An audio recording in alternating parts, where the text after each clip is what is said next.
কখনো কি ভেবে দেখেছেন একটা মানুষ একাই কি করে রকেট ইন্ডাস্ট্রি বদলে দিতে পারে? একটা মানুষ কি করে গোটা অটোমোবাইল মার্কেট পাল্টে দিতে পারে? আর একই মানুষ মানব মস্তিষ্কের ভেতরে চিপ বসিয়ে ভবিষ্যতের দিক নির্দেশ করে।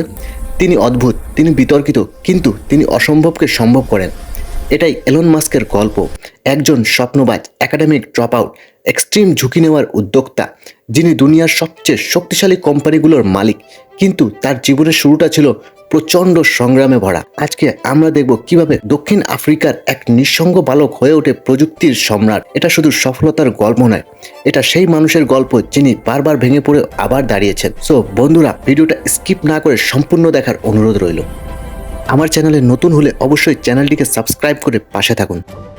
1971 সালে দক্ষিণ আফ্রিকার প্রিটোরিয়া শহরে জন্ম হয় এলন মাস্কের। শৈশব থেকে এলন ছিল শান্ত, নীরব আর নিজের পৃথিবীতে ডুবে থাকা এক অদ্ভুত বালক। তার চারপাশের মানুষ তাকে বুঝতে পারতো না। স্কুল জীবনেও সে মারাত্মক বুলিংয়ের শিকার হতো। এমনকি একবার একদল ছেলে তাকে সিঁড়ি থেকে নিচে ফেলে দেয়, যার ফলে তাকে হাসপাতালে পর্যন্ত ভর্তি হতে হয়েছিল। এলন পড়ার প্রতি ভীষণ আগ্রহী ছিল এবং কম্পিউটারের প্রতি পাগল, যার ফলে মাত্র 12 বছর বয়সে তিনি নিজের একটা গেম বানিয়ে ফেলেন, যার নাম ছিল ব্লাস্টার। আর সেই গেম বিক্রি করে $500 আয় করে। 1984 সালে যা ছিল বিশাল অঙ্কের টাকা। সেই সময় সে বুঝে ফেলেছিল কিছু বড় করতে হলে নিজেকেই এগোতে হবে। এলন জানতো দক্ষিণ আফ্রিকা থাকলে সে তার স্বপ্ন পূরণ করতে পারবে না। তাই সে চেয়েছিল সেই দেশ যেতে যেখানে স্বপ্ন বাস্তব হয়, আর সেটা ছিল আমেরিকা। কিন্তু আমেরিকায় সরাসরি যাওয়া সম্ভব ছিল না। তাই সে প্রথমে যায় কানাডা, কারণ তার মা ছিল কানাডিয়ান নাগরিক, যার ফলে এলন খুব সহজেই কানাডার ইউনিভার্সিটি অফ পেনসিলভেনিয়াতে ভর্তির সুযোগ পায়। সেখানে সে ফিজিক্স আর ইকোনমি দুটাতেই পড়াশোনা করে। স্টুডেন্ট লাইফে নিজের খরচ চালানোর জন্য সে একটি বাড়ি ভাড়া নিয়ে পার্টির আয়োজন করত। এটা ছিল তার প্রথম উদ্যোক্তা মনোভাবের পরিচয়। ডিগ্রি শেষ করে এলন চলে যায় সিলিকন ভ্যালি। হ্যাঁ, এমন একটি জায়গা যেখানে প্রতিদিন ভবিষ্যৎ তৈরি হয়। তারপর স্ট্যানফোর্ড ইউনিভার্সিটিতে পিএইচডিতে ভর্তি হয়, কিন্তু মাত্র 2 দিন ক্লাস করে ছেড়ে দেয়, কারণ তখন ইন্টারনেটের যুগ শুরু হয়েছে।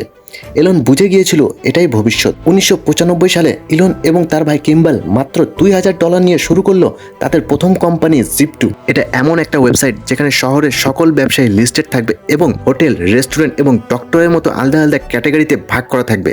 আর এর পাশে থাকবে এগুলোর একটি ম্যাপ, যার মাধ্যমে মানুষ খুব সহজেই এই স্থানগুলো খুঁজে বের করতে পারবে এবং উক্ত স্থানে পৌঁছাতে পারবে। এলন এবং তার ভাই এটার জন্য প্রচুর পরিমাণে পরিশ্রম করেছিল। এলন দিনরাত কোডিং করত এবং তার ভাই ডোর টু ডোর গিয়ে মানুষকে এটার মধ্যে রেজিস্টার হওয়ার জন্য অনুরোধ করত বা বুঝাতো, যার ফলে এটা ধীরে ধীরে জনপ্রিয় হতে থাকলো।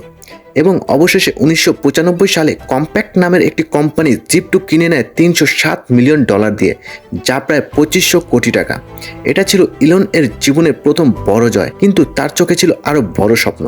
ইন্টারনেট বিশ্বে তখন একবারে নতুন। ইলন ভাবলো ভবিষ্যতে ব্যাংক হবে ডিজিটাল, আর এই ভাবনা নিয়ে সে তৈরি করলো X.com, যা ছিল একটি অনলাইন ব্যাংক। কিন্তু এ সময় আরও একটি অনলাইন ব্যাংক তৈরি হয়েছিল, যা ছিল কনফিনিটি। আর দুইটি ব্যাংক থাকার কারণে কোনোটি ভালোভাবে গ্রো হতে পারছিল না। অবশেষে X.com আর কনফিনিটি একত্র হয়ে তৈরি করে পেপাল, আর পেপাল বিশ্ব বদলে দিল। অনলাইন পেমেন্ট সহজ করে দিল পুরো পৃথিবীর জন্য।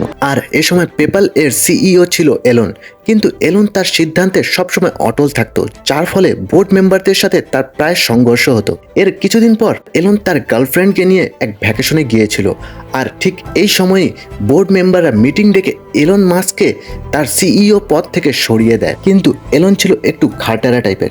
সে কোনোদিনও আর পেপাল এর কোনো মিটিং বা কাজে অংশগ্রহণ করেনি, কিন্তু তার শেয়ারও বিক্রি করেনি।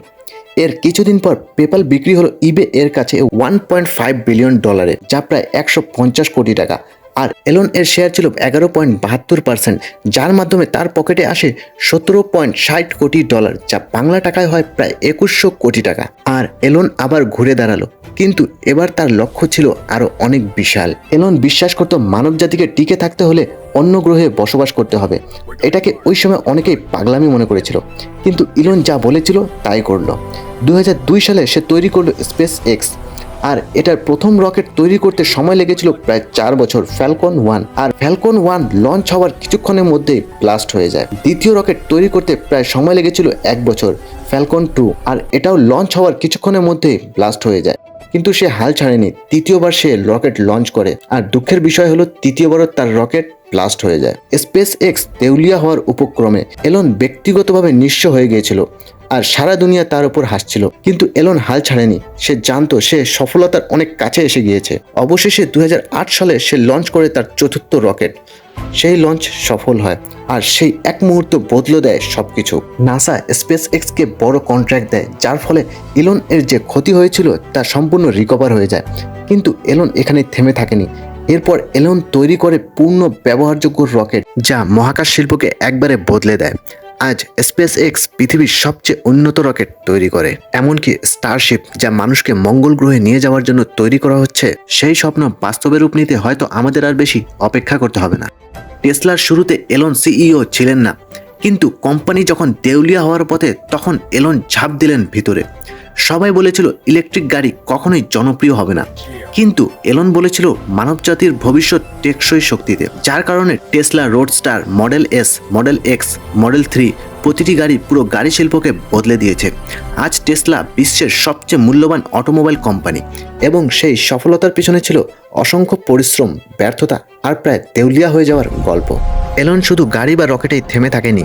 সে চেয়েছিল পরিচ্ছন্ন শক্তি, যার কারণে তিনি তৈরি করেন সোলার সিটি। দ্রুত পরিবহন, তাই তিনি তৈরি করেন হাইপারলুপ ধারণা। ট্রাফিক কমানোর জন্য মাটির নিচে টার্নেল, যার কারণে তিনি তৈরি করেন দ্য বোরিং কোম্পানি। এলন এর স্বপ্ন যেখানে সমস্যা খুঁজে পায়, সেখানে পৃথিবী খুঁজে পায় নতুন সমাধান। নিউরালিঙ্ক, মানুষের মস্তিষ্কে চিপ লাগানো। এটা অনেকে ভয় পায়, অনেকে সমালোচনা করে, কিন্তু এলন মনে করেন এআই যত শক্তিশালী হবে, মানুষকেও তত উন্নত হতে হবে। নিউরালিঙ্ক ইতিমধ্যে পক্ষাঘাতে আক্রান্ত মানুষের শরীর নাড়াতে সাহায্য করেছে। এটা ভবিষ্যতের প্রযুক্তি।